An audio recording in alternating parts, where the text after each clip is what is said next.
प्रेम से बोलिए सदगुरु साहिब जी की जय हो। सतनाम साहिब। हे साहिब आपका अनंत अनंत शुक्रिया, अनंत अनंत आभार। साहिब जी आपकी सर्वदा ही जय जयकार। आदरणीय सर्व संतों की जय हो। उपस्थित आदर के योग्य सभी जीवात्माओं को मेरा नमन। सतनाम साहिब। आप सब में बैठे परमपिता परमात्मा को विशेष नमन। आज हम इस सत्संग के माध्यम से ये जानना चाहेंगे कि हम कौन हैं। यूँ तो पराए हम सभी जानते ही हैं कि हम कौन हैं। हम कोई कहता है हम मानव हैं, हम मनुष्य हैं, हम इंसान हैं। ये सब एक ही शब्द के पर्यायवाची शब्द हैं। मनुष्य किसे कहा जाता है? जो मन का क्षय करना जान जाते हैं वो मनुष्य हैं। जो अपनी आत्मा में स्थिर होना जान जाते हैं वो मनुष्य हैं। वास्तव तौर पे हम सभी अपनी आत्मा में स्थिर नहीं हैं। आत्मा श्री कृष्ण जी ने श्री गीता में बताया है कि स्थिर है, अचल है, अविनाशी है, अजर है। शस्त्र उसे काट नहीं सकते, अग्नि उसे जला नहीं सकती, जल उसे गला नहीं सकता, वायु उसे सुखा नहीं सकती। विलीन नहीं होती आत्मा पृथ्वी तत्व में।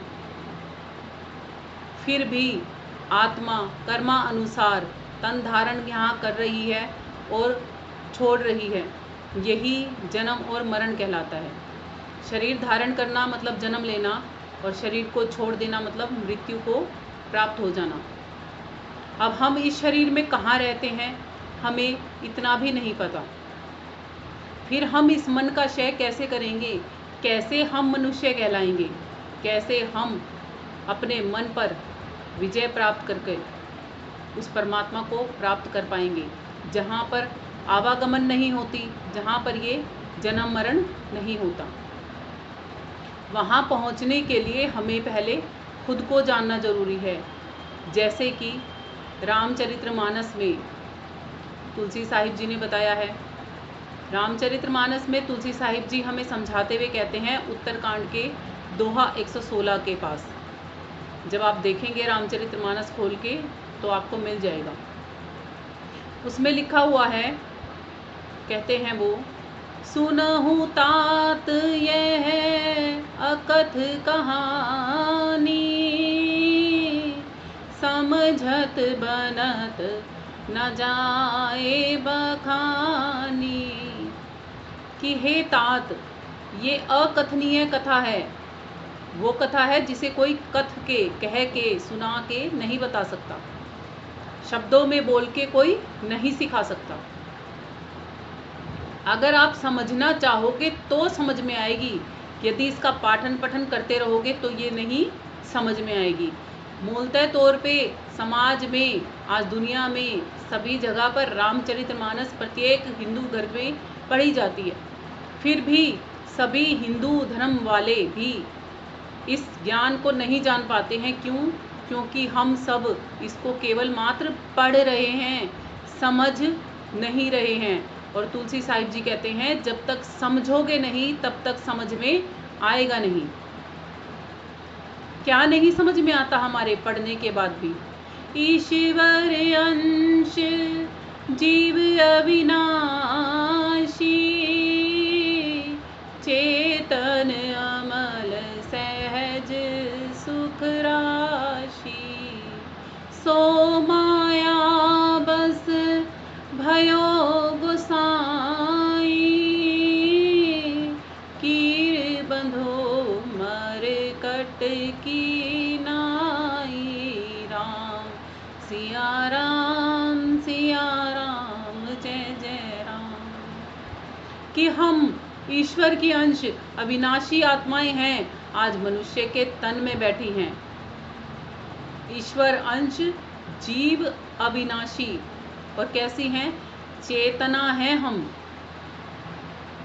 हमने तो अपना चेतन रूप कभी देखा ही नहीं। चेतन है, सभी प्रकार के विकारों से, मलों से रित हैं, परे हैं, अमली हैं हम, सहज हैं हम। हम तो इतने परेशान रहते हैं कि हमें सहजता आती नहीं। सहज है ना हम, और क्या हैं, सुखों की राशि हैं, यानी कि सुख स्वयंमेव हम हैं, फिर भी हम सुख की तलाश में इधर उधर भटके ही जा रहे हैं। क्यों है ऐसा, अब वो ये भी बताते हैं। सो माया बस भयो गोसाई, क्योंकि ये जो सहज थी ना, ये जो चेतना थी ना, ये जो सुखों की खान थी ना, इसका क्या हुआ, ये माया के वश में उलझ गई है। पंच तत्वों से बना हुआ ये शरीर और त्रिगुणमयी माया, रजगुण तमगुण और सतगुण की हो गई 8। इसके अंदर बैठी है ये आत्मा, साथ में लगा हुआ है मन। तो जब इसके अंदर वो आई तो क्या हुआ, अपने आप को, अपने अस्तित्व को ही भूल गई, इस माया के वश में आ गई। क्योंकि कीर बंधो मरकट की नाई, वो उदाहरण दे के समझाते हैं कि जैसे कीर बन जाता है मरकट की नाई, यानी कि एक बंदर है, वो बंध जाता है एक मदारी के हाथों में। मदारी बंदर को कैसे पकड़ता है, मदारी बंदर को पकड़ने के लिए जंगल में एक सुराही रखता है जिसका मुंह छोटा होता है, और उसके अंदर में खूब सारे दाने भर देता है बंदर को पसंद आने वाले। अब बंदर जैसे ही उसके अंदर हाथ डालता है, हाथ तो उसका आराम से उसके अंदर चला जाता है, बट जब वो दानों की मुट्ठी भर के उस बाजू को बाहर निकालने की कोशिश करता है तो वो बाहर आती नहीं है, तो अब वो वहाँ पर फंस जाता है। बाकी सारे बंदर किर किर किर किर करके भाग जाते हैं, वो एक बंदर वहीं फंसा रह जाता है, क्योंकि अब वो अगर दाने मुट्ठी से छोड़े तो वो छूट जाए, अब वो दाने मुट्ठी से छोड़ता नहीं है तो वो छूटता भी नहीं है। तो क्या होता है, जब वो हार जाता है, थक जाता है, मगर मुट्ठी से दाने नहीं छोड़ता, तो मदारी उसे पकड़ लेता है और उसके गले में रस्सी डाल के फिर उसको अपने इशारों पे नचाता है। अब वो इतना बंदर उसके इशारों पे नाच नाच के पक चुका होता है ना, कि जब मदारी उसके गले से रस्सी भी उतार देता है ना, तो भी वो बंदर मदारी के पीछे पीछे चलता रहता है, क्योंकि अब बंदर को भी मदारी से आसक्ति हो गई है। उसको ये डर लगता है कहीं मैं अकेला कहीं जाऊंगा तो मैं सरवाइव नहीं कर पाऊंगा। अपितु तो पहले तो जंगल में बंदर अकेला ही घूमता था और बंदरों के साथ में, है ना। अब क्या हो गया, उसका पिंजरा, उसकी वो गले की फांसी भी खुल चुकी है, मगर फिर भी वो कहीं मदारी से दूर नहीं जा पा रहा। और हमारा भी हाल ऐसा ही कुछ हो चुका है कि हम इतने तन धर चुके हैं, इतने तन छोड़ चुके हैं कि इन तनों से परे जाना ही हमें नहीं आ रहा। जब हम तन से परे हो जाते हैं ना, तो कोई हमें कह भी देता है ना कि तुम्हारी मृत्यु हो जाए, तो हम उससे लड़ना शुरू कर देते हैं, झगड़ना शुरू कर देते हैं।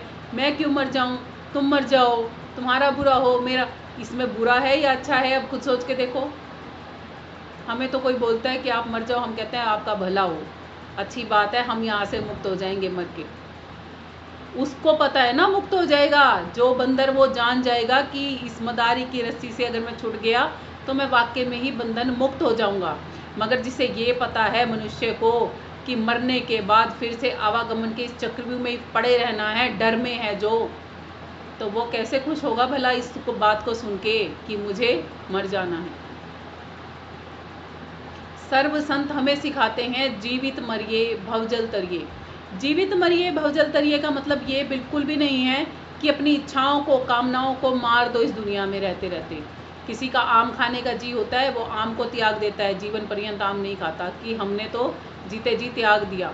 उससे कुछ भी फ़ायदा नहीं है, क्योंकि आपको जो शरीर को खिलाने वाली चीज़ें हैं, अगर उसको बंद भी कर दोगे तो ये आपकी शरीर रूपी मशीनरी पे असर करेगी, आपकी आत्मा पे या आपके मन पे तो कोई असर करेगी ही नहीं।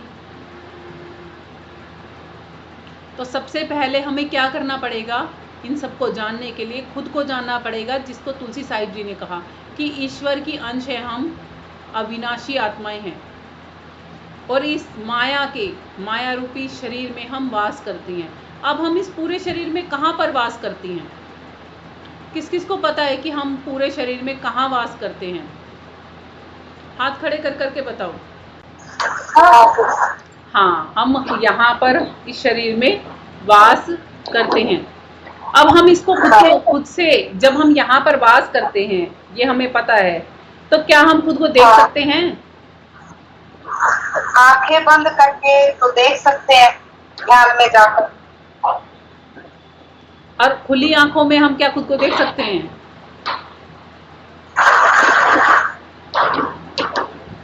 हम आंखें बंद करके भी खुद को देख सकते हैं, हम खुली आंखों से भी खुद को देख सकते हैं। सिर्फ अनुभव करने की बात है।